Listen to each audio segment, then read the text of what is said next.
Assalamualaikum Buya. Afwan mau bertanya, saya hamba Allah dari Jambi Buya. Saya sudah berumah tangga dengan suami selama 7 bulan. Tapi suami saya belum pernah disentuh sama suami sama sekali. Apakah saya boleh mengajukan cerai kepada suami saya? Apakah saya berdosa misalkan suami saya memutuskan untuk bercerai? Apakah benar saya tidak akan mencium bau surga Buya? Saya takut tidak masuk surga.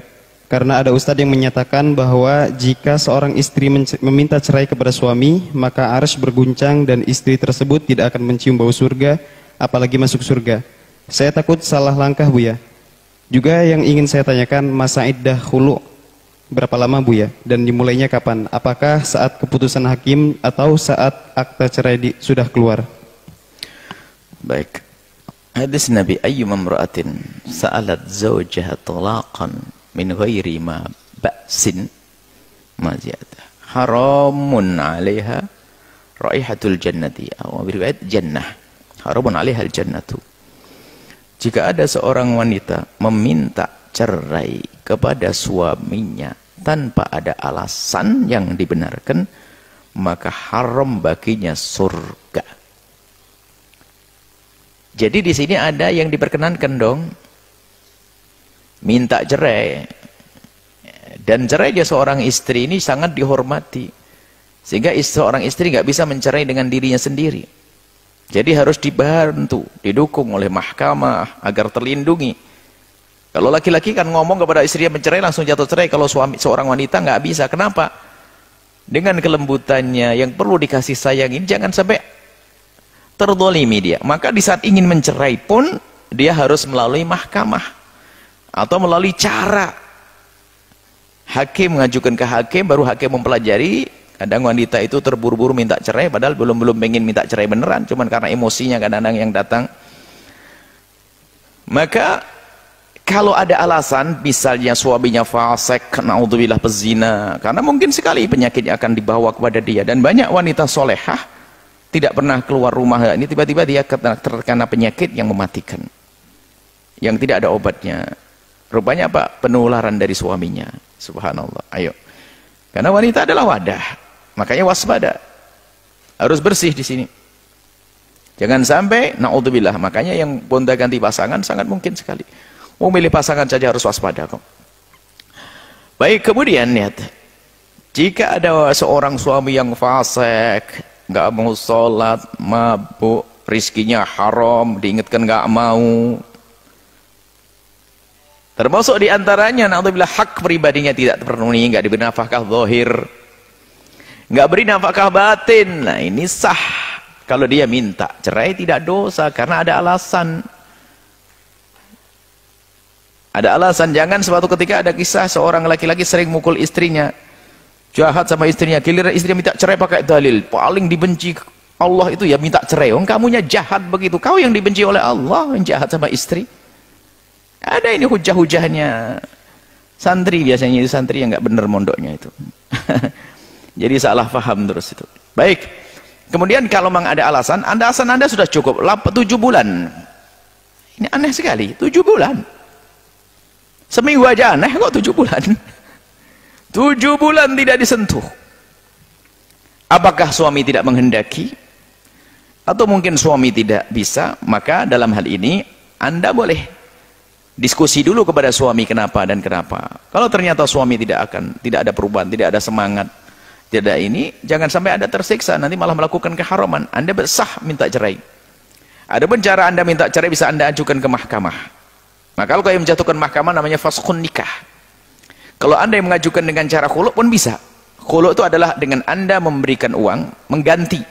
Karena Anda dulu waktu dinikahi Anda menerima mahar, maka di saat Anda ingin melepas maka Anda membayar. Namanya khulu. Nah, kemudian ada di dalam perpisahan ini ada namanya khulu, ada namanya tolak. Kalau tolak murni suami mengatakan engkau aku cerai. Atau dengan syarat, dengan ta'lik. Kalau khulu ini dari istri. Istri yang meminta, wahai suamiku, aku beri uang kamu 5 juta, dulu maharmu kan 1 juta, sekarang aku bayar 1 juta, cerai saya. Diambil sama suami, jatuh cerai sudah. Namanya khulu. Nah, khulu ini apakah sama dengan tolak? Dalam mazhab kita, Imam Syafi'i punya pendapat 2. Mendapat qaul qadim, qaul jadidnya ada dua qaul. Yang pertama yang mu'tamad adalah qaul yang baru adalah dianggap sebagai tolak. Artinya mengurangi bilangan. Kalau sudah dicerai 1, 2 kemudian yang terakhir khulu, maka menghabiskan bilangannya. Sementara itu jumhur ulama. Yang lain mengatakan khulu adalah fasakh. Nah, fasakh nikah itu. Jadi tidak mengurangi hitungannya. Kemudian karena dalam mazhab Imam Syafi'i khulu ini adalah seperti tolak, maka harus melakukan iddah. Menanti seorang wanita tersebut seperti orang dicerai.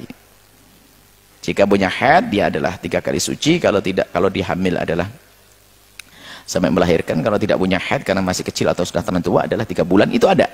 Dalam fikih mazhab Imam Asy-Syafi'i radhiyallahu anhu. Nah, sekarang pertanyaannya adalah mulai kapan khulu hitungannya itu? Dilihat. Jika bentuk pengajuan fasakh kepada hakim, kemudian hakim mencermati, kemudian hakim memutuskan, baru itu dari hakim. Faskhun nikah sendiri ada bermacam-macam. Ada faskhun nikah nggak usah pakai hakim. Langsung spontan hari itu. Contoh, orang menikah dengan seorang wanita. Menikah. Tak tahunya setelah punya anak 4 baru ketahuan kalau dia adalah adik susuannya, langsung fasakh, nggak usah nunggu hakim. Sama khulu'nya seorang istri di depan suaminya langsung, nggak usah nunggu hakim. Hari itu mulai dihitung. Tapi ada iddah yang ngitungnya dari keputusan hakim kalau sifatnya wanita mengajukan dulu. Hakim menimbang, baru nanti putuskan. Baru hari itu, saat itu adalah hitung iddahnya. Jadi bedakan, ada yang iddahnya langsung hari itu dimulai. Suami mencerai, nggak usah nunggu surat cerai. Suami mencerai, jelas suami mencerai. Istri minta istri mengkhulu, langsung diambil uang oleh suami, langsung hari itu jatuh. Tapi kalau sifatnya ngajukan dari nol, dari awal, maka baru keputusan hakim nanti saat itulah dihitung. Cuman yang banyak terjadi hari ini, mengajukannya hanya sudah ngaju-ngajuan, bukan ngajukan suami. Kenapa? Karena cerainya sudah terjadi pada beberapa waktu yang lalu. Suaminya sudah mencerai 2 kali, 3 kali, akhirnya baru ngajukan ke mahkamah. Itu hanya ngaju-ngajuan saja, syarat-syaratan, bukan syarat sesungguhnya. Jadi hitungannya adalah waktu bercerainya. Yang sesungguhnya itulah dihitung masa iddahnya, bukan nunggu keputusan hakim. Bukan nunggu keputusan hakim. Cuman ada pembatalan nikah yang nunggu keputusan hakim. Contoh, iksar masalah nafkah atau aib. Biasanya yang ngajukan ini adalah kaum wanita. Kalau laki-laki tidak, hampir tidak ditemukan laki-laki menemukan aib di istrinya lalu ngajukan ke mahkamah. Nggak usah, cukup dicerai saja, diam-diam ya, nggak terungkap kalau aib. Tapi kalau seorang wanita menemukan suaminya ini impotensi atau tidak memberikan nafkah dan sebagainya, maka wanita mengajukan ke mahkamah. Maka di saat itulah hakim melihat betulkah wanita laki-laki tidak beri nafkah, seperti apa. Kemudian masalah innahnya suruh mencoba, dinasihati dulu oleh hakim untuk berobat 1 tahun dan sebagainya. Kalau sudah nggak mau, nanti hakim memutuskan. Kalau yang ini nunggu keputusan hakim baru dihitung masa iddahnya. Tapi kalau yang tadi yang langsung terjadi, iddahnya dari hari itu. Seperti itu. Nah, untuk detailnya, siapapun yang punya masalah perceraian dan pernikahan, hendaknya harus duduk dengan ustadz, bukan dengan pertanyaan singkat lewat begitu, khawatir ada yang kurang, karena ini adalah masalah al-budu', masalah halal haram dalam urusan-urusan yang sangat luar biasa, yaitu pernikahan.